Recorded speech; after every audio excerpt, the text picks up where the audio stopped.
भविष्य में सिर्फ कुछ दशकों के बाद प्रोजेक्ट स्टारशॉट, जिसमें हजारों स्पेसक्राफ्ट का एक झुंड पृथ्वी से निकलेगा।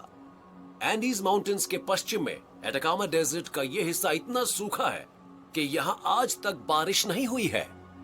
और ये हमारे लिए बहुत अच्छी बात है, क्योंकि हमें बिल्कुल साफ आसमान चाहिए होगा।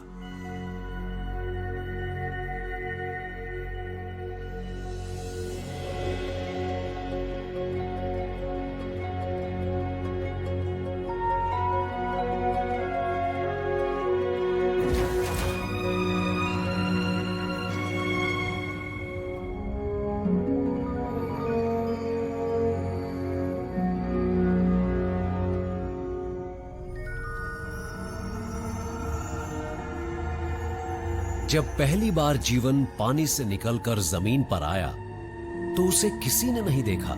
जब पक्षी पहली बार आसमान में उड़े थे तो उसे रिपोर्ट करने वाला कोई नहीं था। पर इस बड़े कदम का हर तरीके से और बहुत अच्छा रिकॉर्ड रखा जाएगा। पूरी दुनिया देख रही है।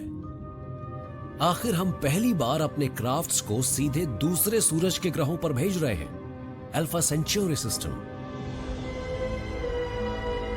ये वो शिप्स हैं जो हमारी सेंसेस को वहां ले जाएंगी। ये वो इंटरस्टेलर सेलिंग शिप्स हैं जिन्हें लाइट चलाती है।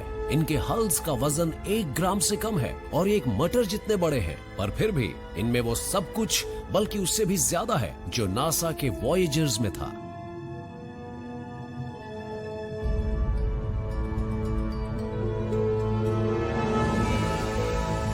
जब लेजर्स के इस फेज्ड अरे से पहली लाइट निकलेगी तो स्पेसक्राफ्ट की रफ्तार कुछ ही मिनटों में 0 से लाइट की गति के 20% तक पहुंच जाएगी।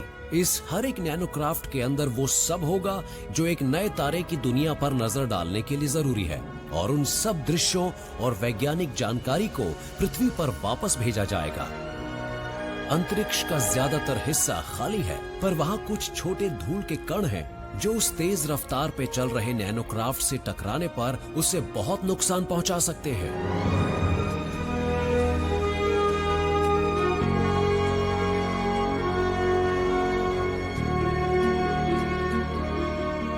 ये उन वजहों में से एक है कि हमें ये बहुत सारे भेजने पड़ रहे हैं।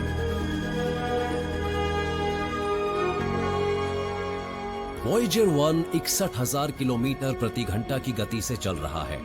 उसे यहां से निकले 40 साल से ज्यादा हो चुके हैं। इन नैनोक्राफ्ट्स को उससे आगे निकलने में सिर्फ 4 दिन लगेंगे।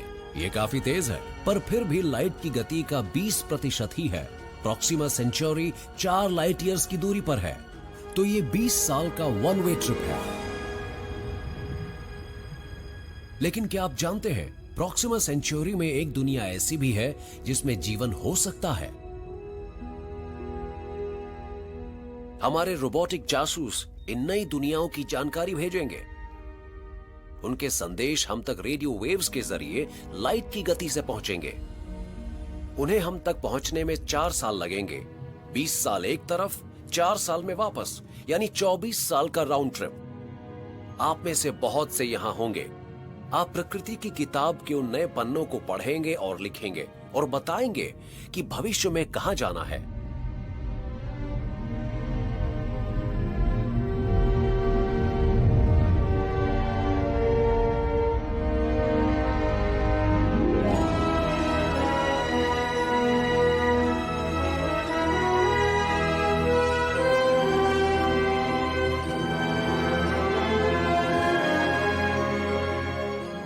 और उस वक्त पृथ्वी, महासागर और आकाश के ये दायरे नहीं होंगे।